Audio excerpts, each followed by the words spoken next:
Verilişin baş sponsoru Best Beef ət və ət məhsulları. Salam, hər vaxtınız xeyir olsun. MTV Azərbaycanın efirində sənin seçimin canlı olaraq yayımdadır. Bugün travmatoloji və ortopedik xəstəliklərdən danışacağıq. Təbii ki, diaqnostikanın bu sahədə rolu, müalicələri, əməliyyatdan öncə və sonraki yaranan problemlər, inkişaf dönəmi, cərrahi müdaxiləyə qədər bizi aparan yol. Təbii ki, bu mövzu ilə bağlı müzakirə etmək üçün studiyamıza mütəxəssis dəvət etmişəm. İlk olaraq onu sizə təqdim edim. Cərrah, travmatoloq, ortoped Sənan Aşırov. Doktor, xoş gəldiniz. Xoş gəldiniz. Öncəliklə dəvətimizi qəbul etdiyiniz üçün sizə dərin təşəkkürümü bildirirəm. Demək ki, travmatoloji və ortopedik xəstəliklər əslində özündə bir neçə sistemi xəstəlikləri birləşdirir. Hansı ki, bəzən də biz onları revmatik xəstəliklərlə qarışdırdıq. Başqa, belə deyək, özümüzdə yaranacaq ciddi fəsadlar fonunda ötüb keçər deyək, çarəsini başqa həkimlərdə, mütəxəssislərdə axtardıq. İstəyəcəm bu haqda bir bilgi olaraq morfoloji bir təhlilə keçid edək. Travmatoloji xəstəliklər nədir? Bu sümük, oynaq, təbii ki, əzələ, vətərlərlə bağlı və ortopedik nədir? Bunları bir-birinə bağlayan nədir? Buyurun. Təkrar salamlayıram və bu cür maarifləndirici verilişləri bu çətin vaxt elədiyiniz üçün təşəkkür edirəm. Həqiqətən də insanların maariflənməsi lazımdır. Biz bəzi insanlar təbii ki, istədiyiniz kimi fəslə uyğun və yaxud ümumi insanların dilində olan bir xəstəliklər var. Məsələn, bu fəsildə daha çox revmatik xəstəliklər özünü biruzə verir və insanlar çox çətin ortamda qalırlar ki, hansı həkimə müraciət edək, hansı ixtisas həkiminə gedək. Və təbii ki, biraz da çətindir bugün bütün həkimlər elə mən hər şeyi müalicə edirəm deyə biraz da durum var. Və bütün dünyada əslində bunun üzərində çox ciddi işlər gedir. Nə mənada? Düzgün diaqnostika. Yəni, bir insanın, bir ağrıyan insanın, bir xəstənin düzgün diaqnozu tapıldısa, qalan müalicə prosesi çox rahatdır əslində. Düzgün diaqnostika olunması üçün birincisi düzgün həkimini tapmalıdır. Təbii ki, bugün məsələn insanların müştərək ağrılar ola bilir. Məsələn, həm dizində, həm ayaqlarında, həm belində. Təbii ki, bir qrup xarici ölkələrdə ailə həkimi deyə bir həkimlər var. Onlar yönləndirirlər. Amma bizdə təbii ki, insanların inandığı bir həkimlər olur və yaxud yönləndirdikləri bir həkim olur və yaxud reklamlardan getdikləri bir həkimlər olurlar. Və bu yöndə də bəzən yanlışlıqlara doğru gedə bilirik. Çünki məsələn, mən özüm çox görürəm. Məsələn, damarla bağlı, ayağı dizi ağrıyır, damar həkiminə gedir, onlar bizə yönləndirir və yaxud bizə gəlir, ayağında ağrıları var, biz damar həkiminə yönləndiririk. Təbii ki, bu çox ciddi bir şeydir. Çünki bir qrup insanlar ortada çox gəzirlər. O müayinəni keçirlər, bu müayinəni keçirlər və sonunda bir diaqnozu düzgün tapılmadığı üçün və müalicəsi də səhv gedir. Və bunların içindən çox qarışdırılan xəstəliklərdən biri revmatoloji xəstəliklərlə ortopedik travmatoloji xəstəliklərin ortasında qalır. Və təbii ki, bu ortada da ciddi bir qərar verilməsi lazım. İstər bəzi xəstələr təbii ki, revmatoloqlara gedir, bəzi xəstələr travmatoloqlara gedir və bu ortamda travmatoloqların və revmatoloqların əsas işi düzgün anamnez toplamaqdır. Məsələn, bəzən birinin dizi şişir, deyir, revmatizmam var. Ümumiyyətlə, revmatizm xəstəliyində diz şişməz və yaxud bir diz şişməz və yaxud travma alır, gəlir, dizində şiş olur. Əslində, bunun anamnezində travma var, revmatoloji yönümdən müalicə alır. Və təbii ki, bu müalicələrin də bəzilərinin ziyanı var, bəzilərinin xeyri var. O yüzden yenə də dediyimiz sözün əsasında nə durur? Düzgün diaqnostika. Yəni, xəstənin anamnezi nədir, necədir, nə vaxt olub? Bunlar o qədər vacib bir şeydir və böyük tibb inkişaf eləmiş böyük tibb ölkələrində, yəni tibb inkişaf eləmiş böyük ölkələrdə orada bu həkimlik sayəsində buna çox ciddi diqqət olunur. Niyə? Düzgün diaqnostika. Yəni, hər xəstənin bugün əlində bir torba MRT, bir torba rentgen, KT müayinələri var. Məsələn, hər müayinənin özünün bir yönü var. Məsələn, dizi ağrıyır, hamı tez keçir, qaçıb MRT çəkir. Amma bəzən o xəstəyə adi bir rentgen yetərlidir və yaxud bir MRT lazımdır, rentgen. Yəni bunlar ixtisaslı həkim tərəfindən təyin olunmalıdır və həqiqətən də təyin olunduqca çox ciddi, yaxşı nəticələr olur. Çünki bəzi xəstələr olur mənim sahəmdə, məsələn, MRT cavabı ilə gəlir. MRT cavabına görə əməliyyat olunması lazımdır. Hansı ki, məsələn, bir kiçik bir əməliyyat olunmalıdır. Amma adi bir rentgen çəkirsən, baxırsan ki, bu adama bu əməliyyat eləsən də köməyi dəyməyəcək və o əməliyyatlar dəfələrlə olunur, köməyi də dəymir. Niyə? Çünki ona o lazım deyildi. Sonunda deyirlər ki, mən əməliyyat olundum, köməyi dəymədi. Əslində əməliyyat olunmamalı idi. Başqa bir seçənək olmalıdır və ya başqa tip əməliyyat olunmalı idi. Yəni, bunları niyə deyirəm? Çox düzgün diaqnostika lazımdır. Bu da həkimlər arasında düzgün xəstələrin düzgün bölünməsi çox vacibdir. İnanın ki, bir xəstəliyin müalicəsi və ya əməliyyatı, cərrahiyyəsi o qədər rahatdır. Ən çətin olan o xəstəyə nə olunduğunu təyin eləməkdir. Ki, bu adama bu lazımdır və bu gün də mənim yanıma da gələn xəstələrin, başqa həkimlərin də əksəriyyəti bundan çox əziyyət çəkirlər və hansı həkimə gedəcəklərini bilmirlər. Ona görə də ən çox da elə bu fəsillərdə revmatik xəstəliklərlə ortopedik xəstəliklərin bir qarışıq vəhdəti var. Anamnez dediyimiz də odur. Məsələn, bu nə vaxt ağrıyır, necə ağrıyır, yay aylarında ağrıyır, yoxsa payız başlayanda ağrıdır. O fəsillərin təsiri məsələsi də var, doktor, deyilmi? Yəni, payız aylarında nəmişlik dediyimiz artdığı üçün bəzi oynaq xəstəliklər, ən çox da revmatik xəstəliklər özünü biruzə verir. Yəni, oradakı hansı ki, bu xəstəliyi törədən infeksiyalar var, hansı ki, infeksiyon çöplər var, ən çox da revmatizmdə. Bu nəmişlik aylarında, yəni nəm artdığı bir fəsildə daha çox özünü qızıqlarını biruzə verir. Bu da bir anamnezdir. Yenə də bu hissədə xəstə ilə həkim arasında çox bir danışıq olmalıdır. Təbii ki, hər xəstədə deyil, bəzi adi xəstələr var ki, bilirsən nədir, yola verə bilərsən. Amma biz bəzən xəstə içəri girdi, belin ağrıyır, bel MRT-si çəkdir, gəl, bir dənə də müalicə yazırıq gedir və ona görə də bu xəstələr davamlı ortada gəzirlər. Ona görə də xəstəliklərə və xəstələrə yanaşarkən müştərək yanaşılmalıdır, kompleks yanaşılmalıdır. Ehtiyac olsa, məsələn, bizdə elədir. Bizdə eyni anda neyrocərrahın da ehtiyac olursa müayinəsini elətdirirəm, damar həkiminin də, nevropatoloqun da. Yəni, sonunda bir nəticəyə gəlib çıxa bilirik. Doktor, bu travmatoloji xəstəliklər bilik sümük qırıqlarıdır, çıxıqlardır, sınıqlardır, gərilmələrdir. Bu sahəni təbii ki, öyrənir. Bu ortopediya isə anadan gəlmə olan qüsur və sonradan travmalar nəticəsində deformasiyaları. Travma təbii ki, adından da bəllidir ki, insan bir travma aldı və yaxud hər hansı bir qəza və yaxud bir son illər idman sahəsi çox inkişaf elədiyi üçün idman travmaları və təbii ki, ortopediya daha çox qazanılmış bir xəstəliklərdən belə götürək də ibarətdir. Bunların da bəzən qarışıq olur. Tutaq ki, travma alır insan, uzun müddət düzgün müalicə olunmadıqda ortopedik bir hissiyə keçir, yəni ortopedik bir problemlər yaranır. Yəni, bu ona görə də bu ixtisas bir yerdə hər zaman adı çəkilir və təbii ki, tam ortopediya ilə məşğul olan həkimlərimiz var, tam travma ilə məşğul olan həkimlərimiz var. Bunlar ayrılır, amma qarışıq belə götürək də məşğul olan həkimlərimiz də var. Amma sonunda yenə də əsas hissə düzgün diaqnozun təşkil olunmasıdır. Yəni, xəstəyə düzgün diaqnoz qoymalısan. Onu qoyandan sonra artıq ortopedikdə, istər travması da artıq sən eləyə bilirsənsə, sən eləyirsən, eləyə bilmirsənsə yönləndirirsən başqa həkimə. Sonunda biraz da bu sahədə belə götürək də eqolu və xain olmaman lazımdır. Çünki o olduğu halda inkişaf eləmirsən və səhvlər eləyə gedirsən və bunu da istər, yəni bütün həkim yaş qrupuna aiddir. Ego və bir xainlik hissin varsa, yəni bir şeylərə gəlib çıxa bilmirsən. Tam doğru. Doktor, bu sınıqlarda olduğu zaman sümük qırıqlarıdır, sınıqlardır. Mütləqdir ki, burada iltihabı və irinli bir proseslər gedir. Yoxsa hər qırıqda, sınıqda bunlar olmur. O iltihabı, irinləmə prosesi nə vaxt bizim sümüklərdə, belə deyək, oynaqlarımızda baş verir? Birincisi, sınıqlar, yəni təxliyəsi də, hər hansı bir sınığın düzgün yanaşılması lazımdır. Sınıq olarkən repozisiyası, yəni müəyyən bir fiksə olunması lazımdır ki, həmin sınmış sümük ucları dərini zədələməsin. Və yaxud o irinli dediyiniz, infeksiyon dediyiniz proseslər açıq sınıqlarda daha çox özünü biruzə verə bilir. Bəzi sınıqlarımız bizim qapalı sınıqlar olur. Bəzən sınıqlar açıq sınıqlar olur. Açıq dediyimiz, yəni sümük dəri tamlığını pozur və sümüklə, toxuma ilə çöl kontaktı olur.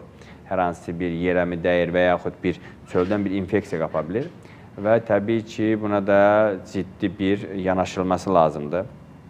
Niyə? Çünki sümük infeksiyaları çox-çox gec sağalan, uzun illər həkimləri incidən, uzun müddət xəstəni narahat edən bir hissədir. Ona görə də o hissəsinə çox ciddi yanaşırıq. Və ortopediya və travmatologiya sahəsində də sterilizasiya, yəni infeksiya sahəsi çox-çox önəmlidir. Bəlkə də bütün ixtisas sahələrini götürsəz, birinci, ikinci yerdə durur travmatologiya, ortopediya sterillik baxımından. Niyə? Hamımızın qorxduğumuz şey sümüyə infeksiyanın keçməməsidir. Çünki hansı nahiyəni deyirsən infeksiyasını sağaltmaq rahatdır, mümkündür. Amma sümük infeksiyalarını sağaltmaq çox çətindir və bir hissəsi də belə götürək, xroniki osteomiyelit dediyimiz bir xroniki xəstəliyə keçəndə illər boyu sağalmır. Yəni ona görə də bizim bu sahədə, travma sahəsində iltihab, infeksiya, sterillik çox-çox ciddi qorunmalıdır. Dediyim kimi, açıq sınıqdan tutmuş, xəstəxana şəraitində, əməliyyatxana şəraitində, əməliyyatdan sonraki bir proseslərdə və yaxud müalicə vaxtında sterilliyə, təmizliyə, infeksiyanın düşməməsinə çox ciddi, belə götürək də, bir riayət olunması lazımdır. Və vacibdir, mütləqdir. Çünki niyə? Arxasını düzəltmək çox-çox çətindir. Bəli. Dediyim kimi, bütün yumşaq toxumaların infeksiyasını istər cərrahi, istər müalicə yolu ilə tam bitirmək mümkündür. Amma sümük infeksiyalarını tam bitirmək mümkün deyil. Yəni, xronikləşirsə, xroniki hala keçirsə, çox çətindir. Bəli, eyni zamanda travmatologiya bizim daha çox gündəlik həyatımızda uşaqlarımız tərəfindən rastladığımız bu həşərat və heyvanların dişləməsindən sonraca olacaq sahəyə də baxır, deyilmi? Təbii ki, o oynaq yaxınlığında, yəni ikinci qorxduğumuz, sümükdən sonra qorxduğumuz infeksiya sahələri oynaq nahiyələridir. Çünki oynağa bir infeksiya keçərsə, oynaq qığırdağını zədələyə bilir və oynaq qığırdağı zədələnərsə, o oynaqla bağlı çox problemlər yaşayırıq. Çünki sümük infeksiyasını başa düşdük. O da çətindir, amma ən azı sümük infeksiya nahiyəsini belə kəsib çıxardıb turlaya bilirik. Yerinə yeni sümük qoya bilirik. Amma oynaq daxili infeksiyalar olanda və oynağın qığırdağına qığırdaq daxili bir infeksiya keçəndə o qığırdaqları sağaltmaq mümkün olmur və oynaqlarla çox problem yaşayırıq. Niyə? Çünki sabah əməliyyat eləsək də ora endoprotez qoya bilirik. Endoprotezin qoyulması da risklidir. Çünki keçirilmiş bir infeksiya var. Yəni ona görə də travmatologiya sahəsində infeksiya və iltihabın olması çox təhlükəlidir. Başqa ixtisaslara nisbətdə çox təhlükəlidir. Təhlükəsi olmasının səbəbi də müalicəsini bitirə bilmirsən, tam eləyə bilmirsən. Çünki sümüyə keçir, sümük daxil olur.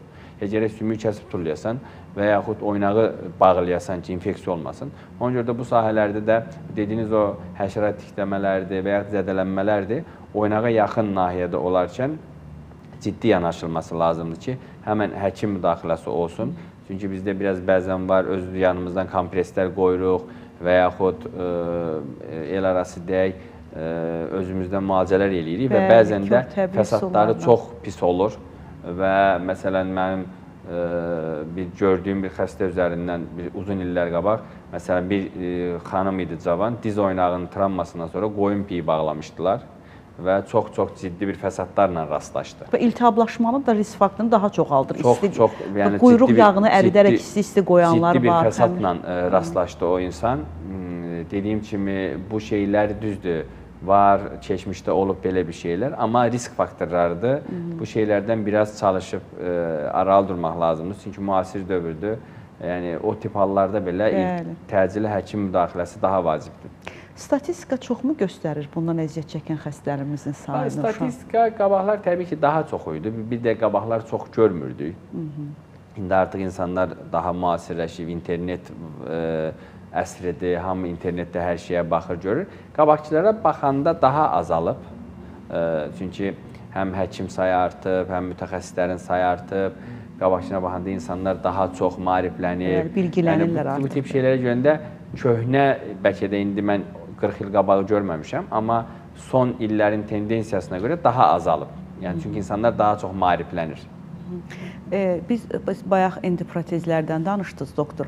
Nə zaman endoprotezlərin uyğulanması konkret olaraq göstəriş olaraq seçilir? Bildiyimə görə burada yaş həddi də çox da erkən götürülmür. Müəyyən yaş həddi olmalıdır. Bu əslində çox yaxşı bir sualdır, çox yaxşı bir mövzudur.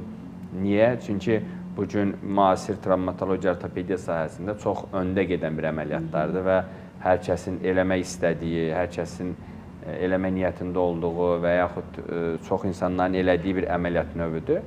Və bu sahədə hər zaman mən danışıram, insanları çox-çox maraqlandıran suallar var. Birinci, sizin dediyiniz kimi, hansı halda endoprotez əməliyyatı olunmalıdır? Bu əməliyyat təbii ki, ağrıya bağlı bir əməliyyatdır. Yəni, insanın keçməyən bir ağrısı olmalıdır. İstər dizində, istər but çanağında, indi ən çox elədiyimiz oynaqlar deyirəm. Çiyin oynağında endoprotezlər olunur, dirsək oynağının endoprotezlərini qoyuruq. Amma ən çox təbii ki, bu gün diz və but çanaq oynaqlarını qoyuruq. Bu sahədə birincisi keçməyən ağrı. Yəni, bir insanın keçməyən bir ağrısı var. Bu birinci şərtdir ki, insan o halda əməliyyat olunmalıdır. Müəyyən bir müalicələr olunur və ağrısı keçmir. İkinci yerdə durur insanın aksaması. Yəni, bu biraz daha çox sosial bir şeydir. Bəzi insanlar var ki, ağrısı azdır, amma çox aksayır. Bu halda, bu çanaq oynağına aiddir ən çox. Bu halda əməliyyat oluna bilər. Üçüncü yerdə çox gözəl sual ki, hansı yaşda olunmalıdır? Qabaqlar, bir 10 illər qabaq, biz bu işlə məşğul olan həkimlərin əksəriyyəti deyirdi ki, biraz yaş artsın, daha yaşlı vaxtlarda eləyək bu əməliyyatları. Çünki protezlərin ömrü qısadır. Bu tip şeylərə görə daha yaşlı vaxtlarda eləməyə çalışırdıq. Və bu hər zaman da biraz da mübahisə olunacaq bir mövzuydu. Amma mənim öz fikrim və bugün də belə götürək də biz hər zaman deyirik, hansı bir inkişaf eləmiş ölkələrə daha çox üz tutub deyirik, orada belə elədilər, biz də belə eləyək. Amerikada artıq 12 yaşında, 15 yaşında, 14 yaşında da uşaqlara protez qoyurlar.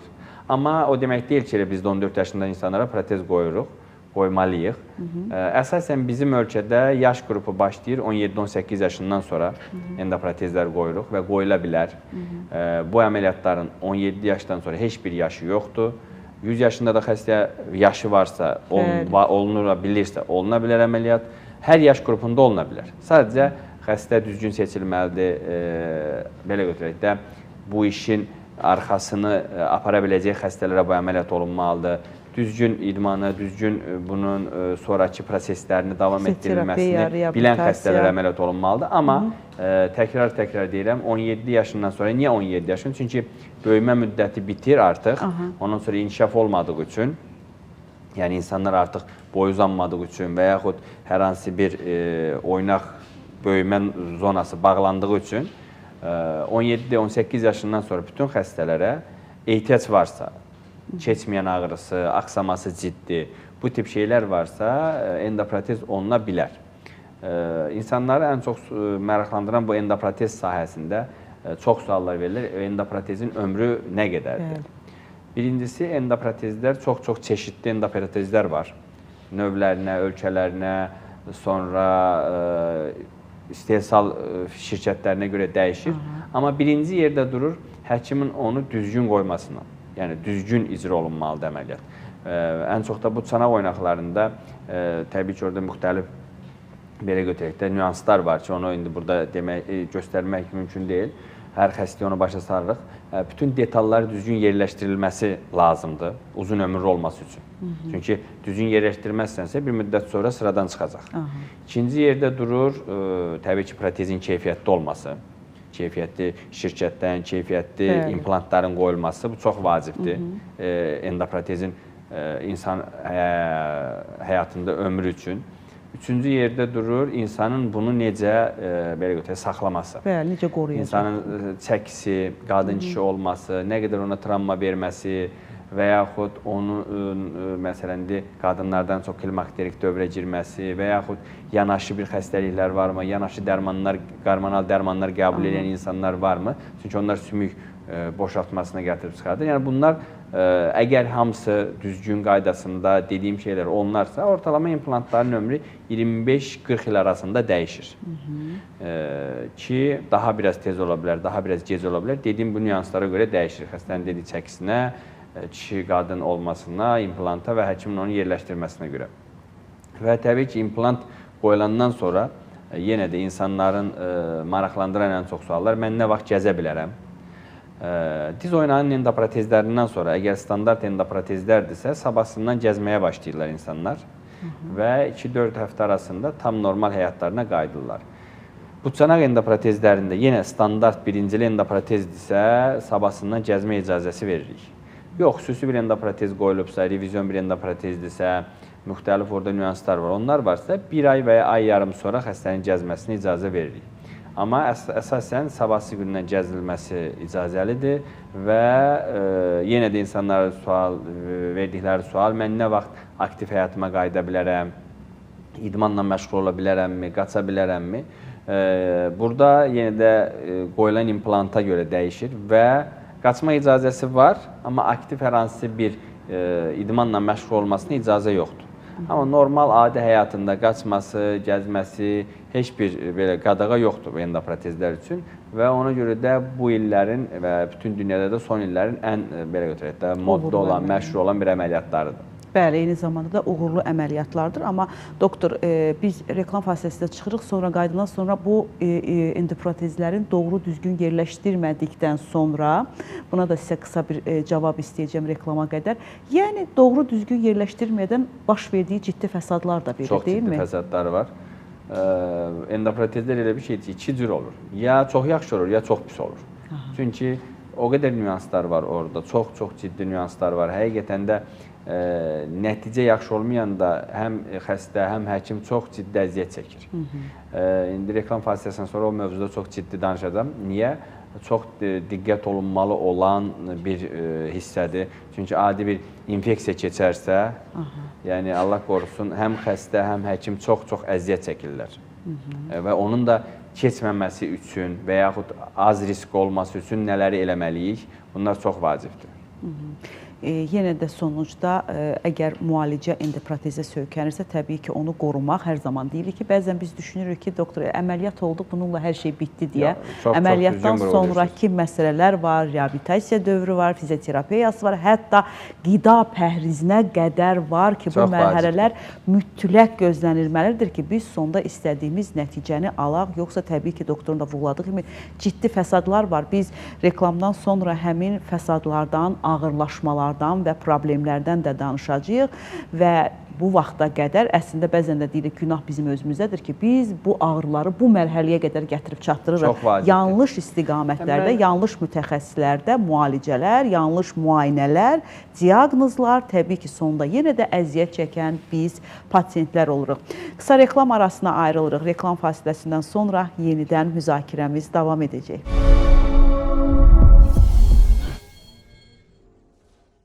Reklamlar bitdi, müzakirəmiz yenidən davam edir. Xatırladaq ki, biz bugün travmatoloji və ortopedik xəstəliklərdən danışırıq. Qonağımız isə cərrah, doktor Sənan Aşırov, üzr istəyirəm.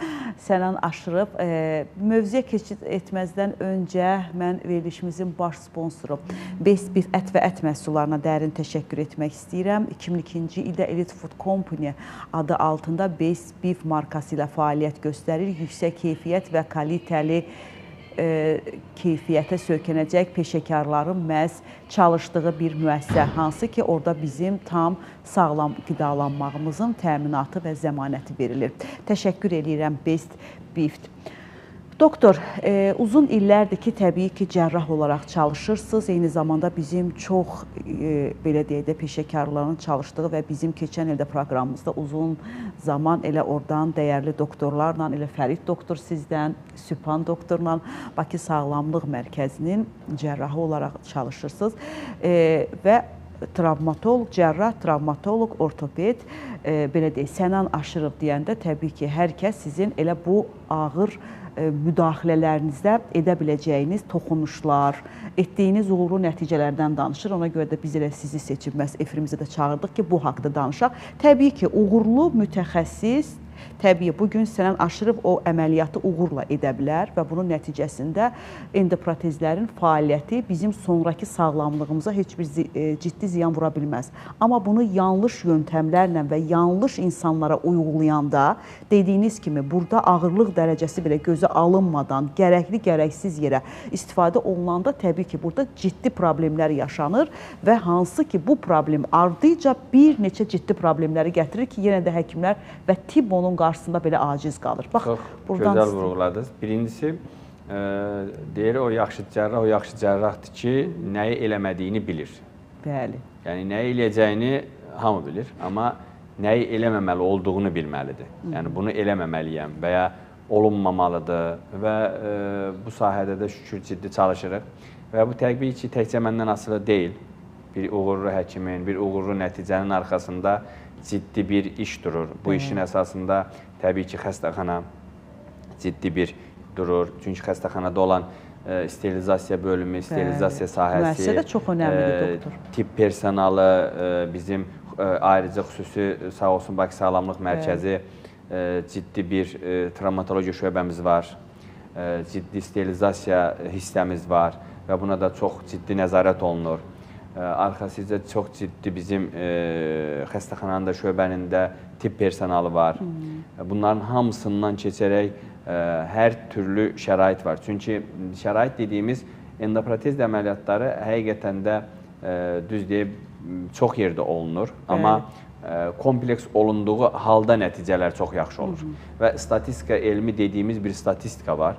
Yəni, bütün dünyada statistika var ki, endoprotezlərdən sonra 17%-ə qədər infeksiya riski var. Şükür biz bu gün o statistikada heç 1%-də də yoxuq və ciddi bir əməliyyat sayı var. Niyə azdır? Dediyim kimi, təkcə mənə bağlı deyil. Təbii ki, mənim rəhbərliyim altında olan hissə var, xəstəxana tərəfindən olan şeylər var və hamıya da məsləhət görürəm ki, həqiqətən bu sahəyə çox ciddi diqqət eləsinlər. Birinci, xəstənin müayinəsi dediyimiz kimi. Qərar verdik ki, bu xəstəyə əməliyyat lazımdır. Bunu mən qərar verdim. Arxasınca durur müştərək həkimlər.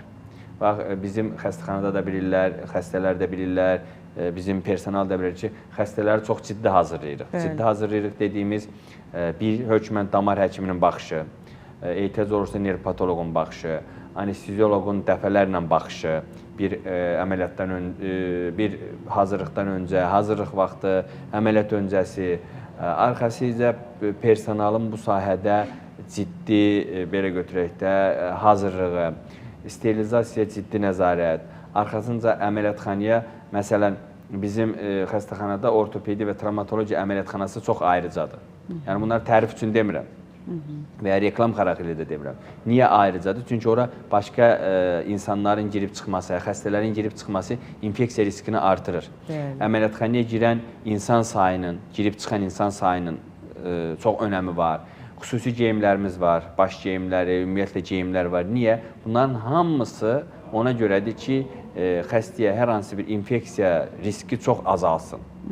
Xüsusi steril əlcək, yəni xüsusi bir əlcəklər və yaxud xüsusi bir steril əl yuyanları. Yəni bunların hamısı reklam xarakteri deyil. Həqiqətən də yaxşı nəticənin olması üçün olunacaq bir şeylərdir. Bəzən infeksiya düşür, deyir ki, infeksiyadır, bütün dünyada var, məndə də oldu və ya səndə də oldu. Amma bunun az və ya çoxu var. Dediyim kimi, mən rəsmi statistikalarımız var. İllik, hansı ki, məsələn deyirəm, bir 50 xəstədə olmalı olan infeksiya bizdə ildə bir xəstədə olar və ya olmaz.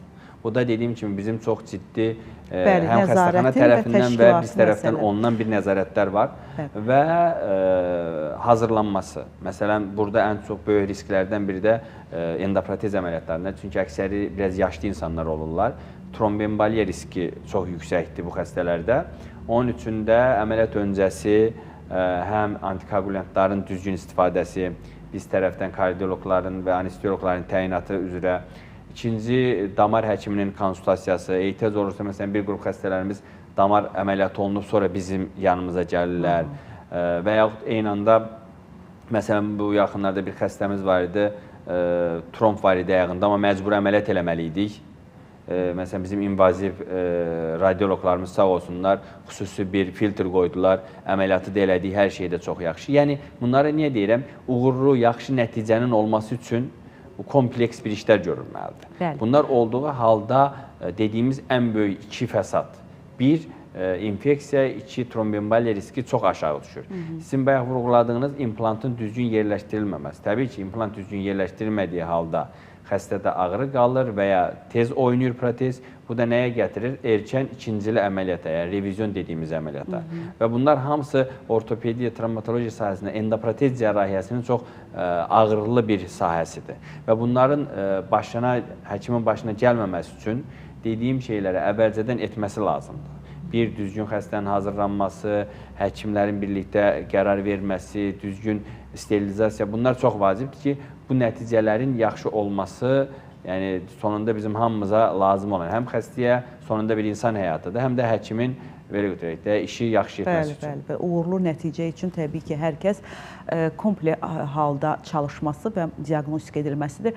Bir də doktor, bu ağrılarla bağlı daha çox aktual olan bizim bu diz ağrılarımızda indi burada qığırdağın zədələnməsi var, aşınması var, yeyilməsinə qədər bəlkə də getdikdə ilk ağlımıza gələn məsələ nədənsə prosedur, ora iynələrin ümumiyyətlə müdaxiləsidir ki, hər kəs də bir-birinə tövsiyə edirsə, dizin ağrıyırsa iynə vurdur. Bu iynə nə iynəsidir, söhbət hansı iynədən gedir və onun mənə elə gəlir ki, bəlkə də xeyri fəsadından da çoxdur. Belə fəsadı bəlkə də xeyrindən də çoxdur. Əslində çox yüngül bir cümlədir, amma arxasında çox ağır bir ordu və bir həkim siyahısı durur. İynə dediyimiz şey bütün dünyada var, yəni vurulur. Bəzən bizim insanlar arasında deyirlər ki, mən dizimə iynə vurdular, pis oldum və ya yaxşı oldum və yaxud uzun illər iynə vurduran insanlar var. Təkcə dizdən getmir də, oynaqlardan gedir.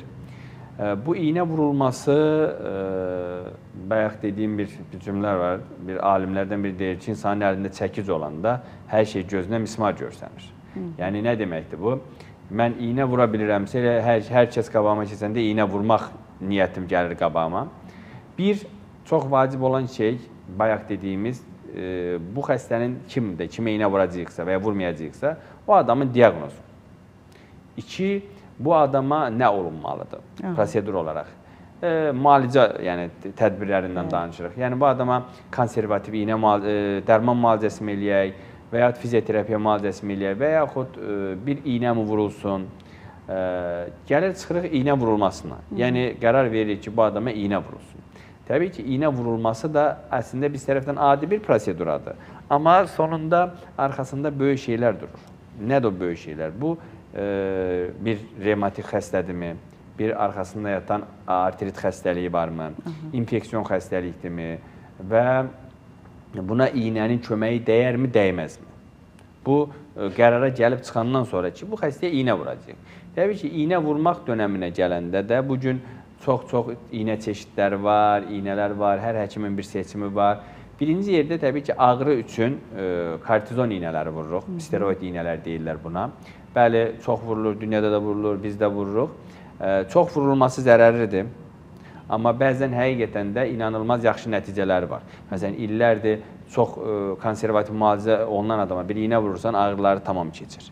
Amma yenə də nüans həmin nöqtədir ki, o adam o iynə vurulmalıdır, deyil. Vurularsa köməyi dəyər, dəyməz. Birincisi, ən çox vurulan ağrı məqsədi ilə vurulan iynə steroid iynəsidir. Bu, bir və ya iki dəfə vururuq, çox vurula bilməz. Çünki niyə? Yanaşı fəsadları var. Oynaq daxili vurularsa, oynaq qığırdağını çox zədələyər və yaxud insanları kökəlməyə meyilləndirər və ya hormonal tərkibli olduğu üçün başqa yanaşı fəsadlar olar. Amma köməyi dəyirsə, bir və ya iki dəfə vurula bilər. İstər oynağa, istər ağrıyan nahiyələrə. Hansı aralıqda vurmaq olar? Xəstədən xəstə dəyişir, 3 ayda bir vurula bilər, 1 ildə bir vurula bilər, 6 ayda bir vurula bilər. Amma kortizon iynələrinin, steroid iynələrinin çox vurulması fəsadlıdır. İkinci, bugün ən çox dəbdə olan gialuron turşularının vurulmasıdır. Effekti olan bir iynədir. Ən çox diz oynağında effekti olur. digər oynaqlarda, kiçik oynaqlar olduğu üçün, məsələn, but sanaq və ya çiyin oynaqlarında çox effektiv deyil. Ən çox diz oynaqlarında çox effektivdir. Bəzən xəstələr var ki, deyir, iynə vurdurdum, köməyi dəymədi. Birinci, bunun cavabı odur ki, o iynə sənə vurulmalı idi mi? Bu bir. Əgər vurulmalı deyilsə, məsələn də çox bugün əməliyyatlı xəstələr var ki, onlara iynə vururuq və sonunda ağrısı keçmir. Nə olur insanlar arasında ki, iynə vurdurdum, köməyi dəymədi. Əgər sənə iynə vurulmalı deyil, sən əməliyyat olmalı. Göstəriş iynə deyil. Yəni, ikinci, düzgün mü vuruldu? Çünki bugün, indi biraz bəlkə də kimlərinsə xətrinə dəyə bilər, hər adam əlinə bir iynə alıb, hara gəldi vururuq. Yəni, iynədir də, heç kimə qadağa yoxdur, hər ixtisas sahibi də vurur, terapevtindən tutmuş, hər ixtisas sahibi də bugün vurur onu. Onu yəni biz qadağa eləyə bilmərik, amma yəni bu iynə bu adama düzgün mü vuruldu? Niyə düzgün vuruldu onu deyirəm?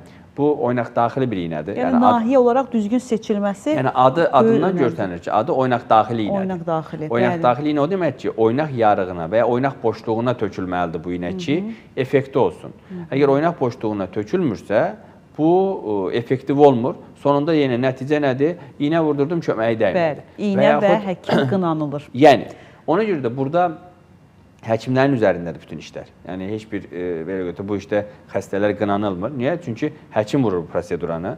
Və təbii ki, düzgün insana, yəni olunmalı olan insana iynələr düzgün vurulursa, effekti çox yaxşıdır. Mən 15 ildən çoxdur vururam və çox sayda da yaxşı effektləri var və o insanlar illərdir ki, komfortla yaşayırlar. Daha sonra iynələrin içində bugün PRP dediyimiz insanın öz qanından alınıb, hazırlanan, təbii ki, bu təkcə travmatologiya sahəsində deyil, kosmetologiya sahəsində də, başqa ixtisaslarda da bu istifadə olunur.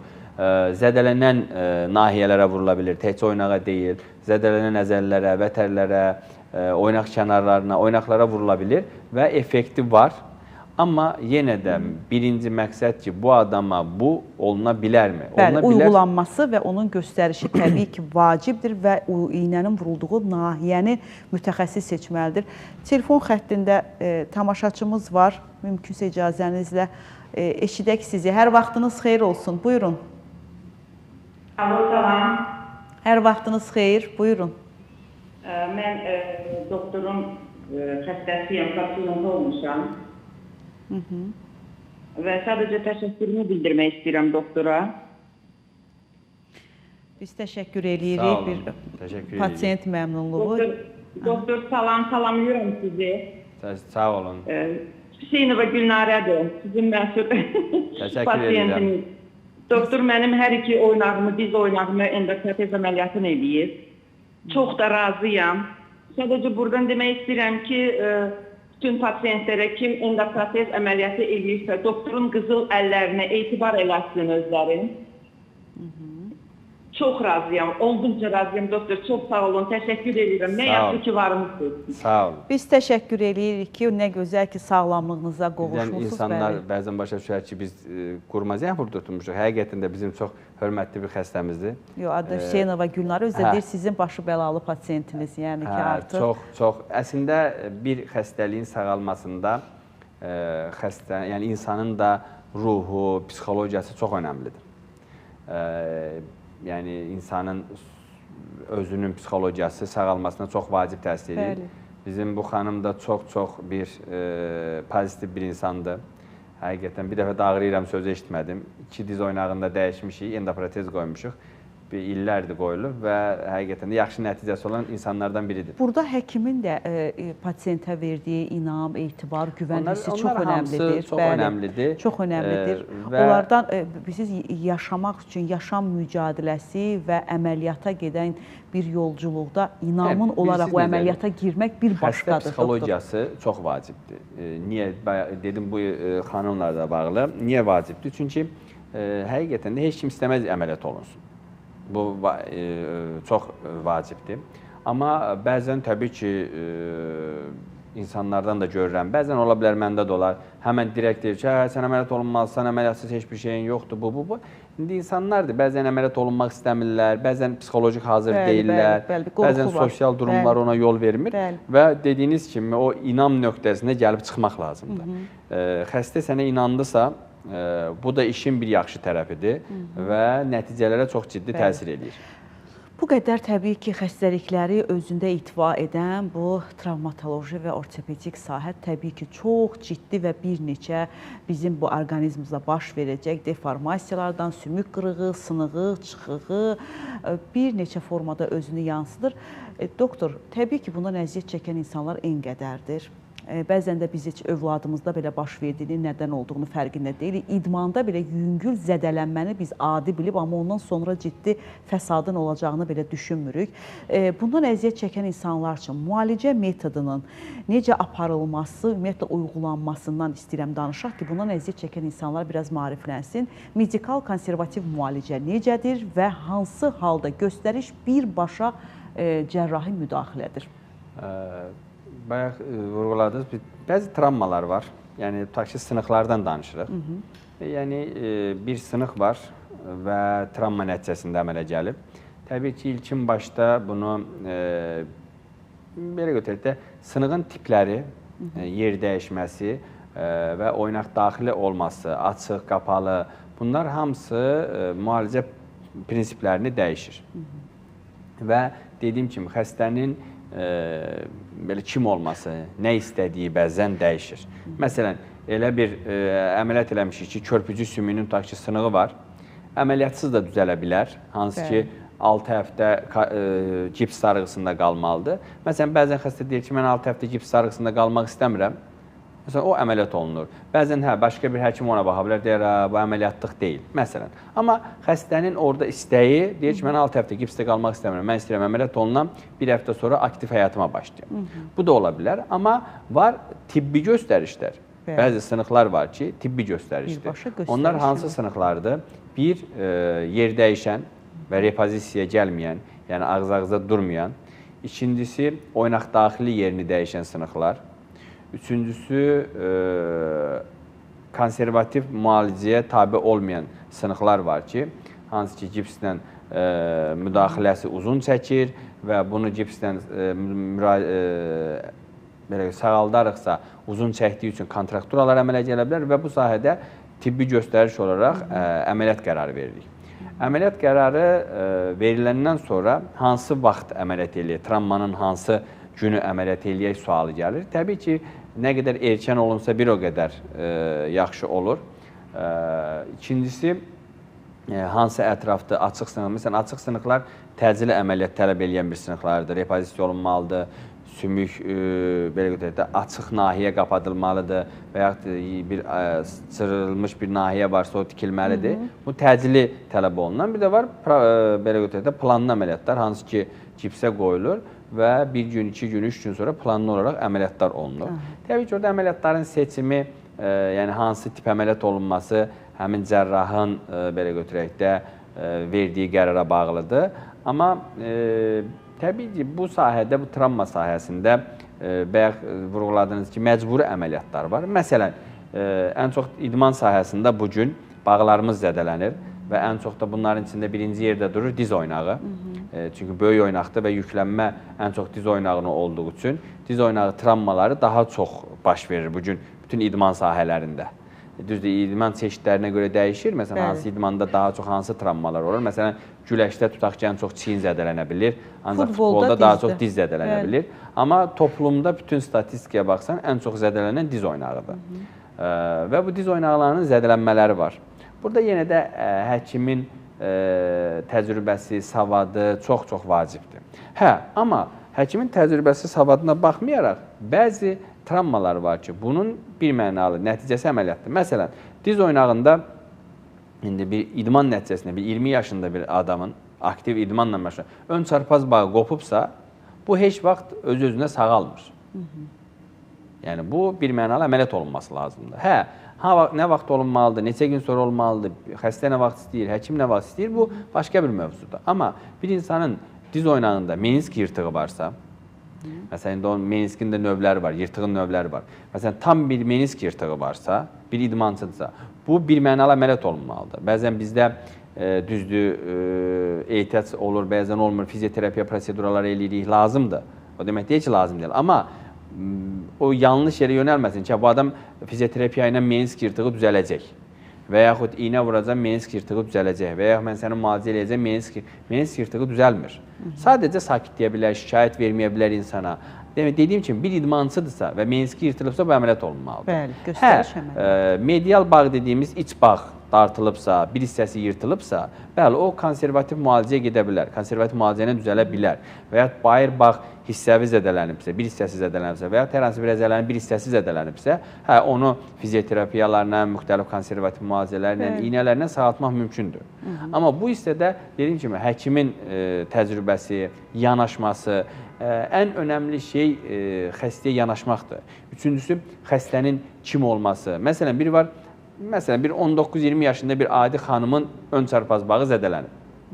Heç bir aktiv idmanı yoxdur, heç bir fiziki idmanla məşğul deyil. Ona ön çarpaz bağı əməliyyatı o qədər də ehtiyac yoxdur. Çünki o normal həyatını yaşayacaq. Amma bir 20 yaşında profesional bir basketbolçu xanımın ön çarpaz bağı yırtılıbsa və ya meniski yırtılıbsa, o adam təcil əməliyyat olunmalıdır. Çünki onun sahəsi idmandır. Yəni, bu şeylər ortada duran, yəni dediyim kimi, xəstənin kim olması, həkimin yanaşma tərzi çox vacibdir. Aydındır, doktor. Çox təşəkkür edirik sizə. Sonucda, yəni artıq bir mesajı da vermiş olduq ki, əməliyyatlara qədər təbii ki, əgər bu anidən bir travma nəticəsində baş veribsə, o qaçılmazdır. Amma bəzən də biz ağrılarla özümüzə o qədər gündəlik həyata öyrəşdik və adi bəsit baxdıq ki, gündəlik həyat tərzimizə çevirərək bir şey olmaz, özü özünə keçib gedər dediyimiz, bəli, bizi böyük yanlışlara gətirdi. Özü özünə keçib gedəcək. Əgər bizə travmatoloji və ortopedik xəstəlikdən danışırıqsa, heç bir xəstəlik özü özündən nə bərpa olmayacaq, nə qırılan, sınılan sümüklərimiz yenidən bərpa olmayacaq və birləşməyəcək. Belə bir anlayış yoxdur. Ona görə də hər zaman deyirik ki, azacıq da olsa bir narahatçılığımızı hiss ediriksə, dərhal mütəxəssisə və bu sahə ilə məşğul olan peşəkar insanlara müraciət etməyimizdə böyük bir fayda var ki, gələcəkdə bizi çox ciddi fəsadlardan qorumuş olacaq. Bu sahədə təbii ki, doktor fizioterapiyanın da, reabilitasiyanın da, adi masajın da rolu danılmazdır. Amma yenə də bunu həkim nəzarəti və həkim göstərişi ilə etməyimiz.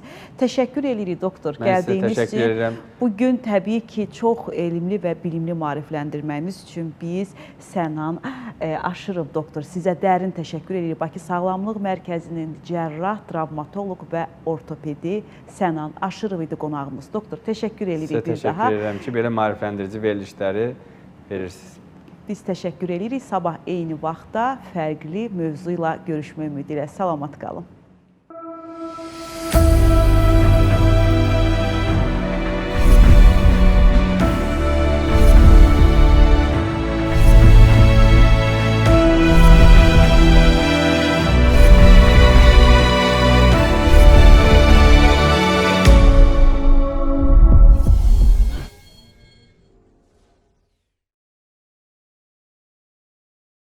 Verilişin baş sponsoru Best Beef ət və ət məhsulları.